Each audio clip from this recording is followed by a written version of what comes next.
So I've recently discovered The Lord of the Rings, and I know it wasn't lost, and most of you went through your Lord of the Rings phases when you were 12, but I've only just seen the films, and oh my god, am I obsessed. And again, I can appreciate that I'm late to the party here. In particular, I'm captivated by Hobbits, so I knew I wanted to make something hobbity. And after watching Rachel Max's Book Nook video, I knew I wanted to make a Hobbit house Book Nook.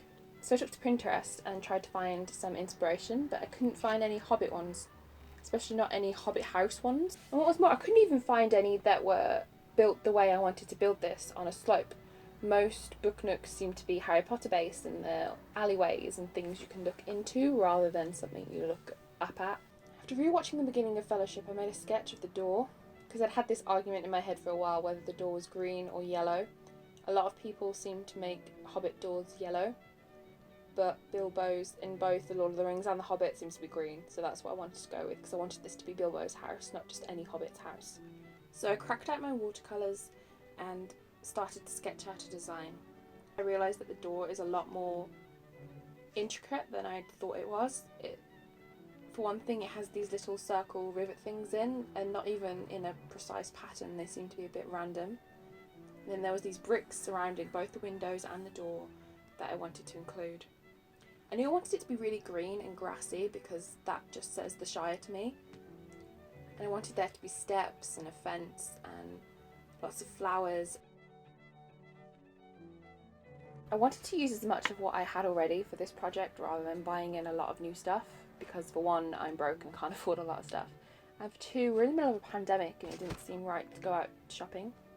For the frame, I used this grey board that you use for bookbinding, which I already had quite a lot of anyway. And then I very badly hot glued it together into a sort of open box shape. I left the top off so that I could still reach inside with the plans of putting it back on again at the end, but as you'll see when I get to the end, I decide it looked better without a top on it. I knew I wanted this built up on a slope, so I had to create a sort of plinth at the back for the door to sit on.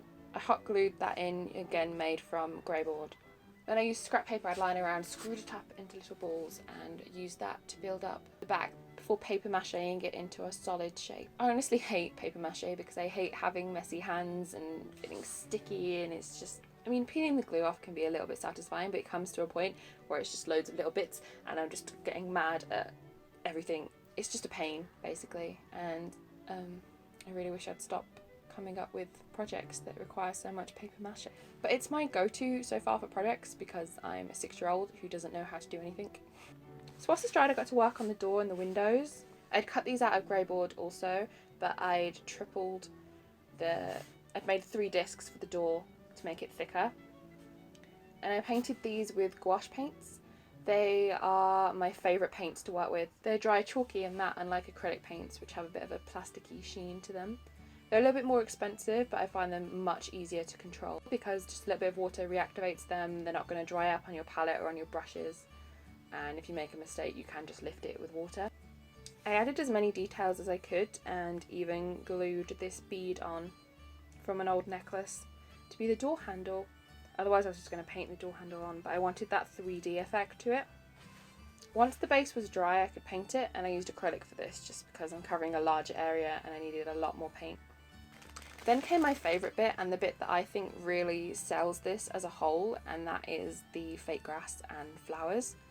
I think without it would have looked alright, but this really makes it feel so much more tangible and cute. So I bought this static grass from eBay. It's just like a bag of loose fibres, I guess, and I just stick it on. And if you're a model maker, you may want to look away because you'll be horrified at my PVA glue and dump clump method here to get this to stick, but it worked, and at the end of the day that's all that matters really, isn't it? And then I bought a mixed bag also from eBay of flowers, and these are so freaking adorable. I'm obsessed with these. As soon as I saw them I just knew I had to buy some. And it took me a while to find a nice mixed bag because I didn't want 150 of the same flower, because I wanted it to have a kind of wildflower effect. I mean, it would have nice been I could have made it more like cottage garden-y as well, with like bluebells and tall flowers, but this is the best I could do. without spending too much money on it, really. And they are so cute. Then I glued in all my card fixtures, including some steps, and then I added the model flowers afterwards. They are the most adorable things on the planet though, these flowers. They're just, oh. Then all that was missing was the fence. I think originally I'd planned to buy like ice lolly sticks you can get from like craft stores like the Works and things, and cut them down and use those, but I didn't really want to go out to the shops or order much more stuff in, so I just used grey board again. I drew them out and cut them out and painted them and then hot glued them in a line. Ideally they should have had a bar across them and made the fence a little bit more separate from the whole rest of the, like, made the gate a little bit more separate from the rest of the fence, but I couldn't really be bothered, to be honest with you. And I think they look quite cute as it is, just sort of higgledy-piggledy upwards. And then for the sign, which really shows this isn't just any Hobbit's house, this is Bilbo Baggins' house. I cut it out of watercolour paper and then yellowed it with a little bit of yellow watercolour paint. And then once it had dried, I roughed the edges up a little bit and used a fountain pen with a flat nib to write out in the Hobbit writing, no mittens, except on party business. All in all, I am super thrilled with how this turned out. It is adorable. Kind of gives me a fairy house vibe, and low-key reminds me of the elf house in the Eurovision film. If you've seen it, you know what I mean. I feel like I should be leaving offerings at this thing. I want 10 more. I want a whole shire of Hobbit doors everywhere around my house right now. I'm not entirely sure where I'm going to put it because I have very narrow bookcases and a lot of books, so it's going to be a challenge to put it somewhere, but I just knew I wanted to make one because it's just so adorable and I will make it work somehow.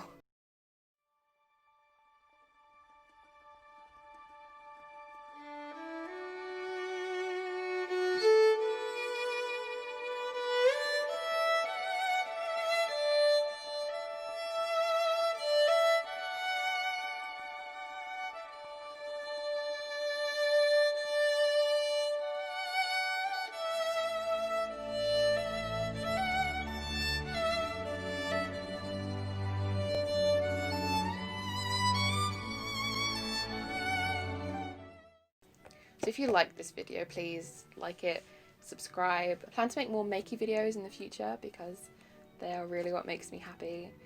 That's really my niche here, I think. So I hope to make more stuff like that, more stuff that makes me happy and that hopefully makes you happy to watch. Like, I don't consider this a tutorial, this is more watch me make something and try not to mess it up. So, I mean, I like watching those kind of videos and I hope you like watching those kind of videos and maybe you get some ideas. I think this is about as awkward as I can be for now. I've taken up enough of your time now and you're free to leave. So, goodbye.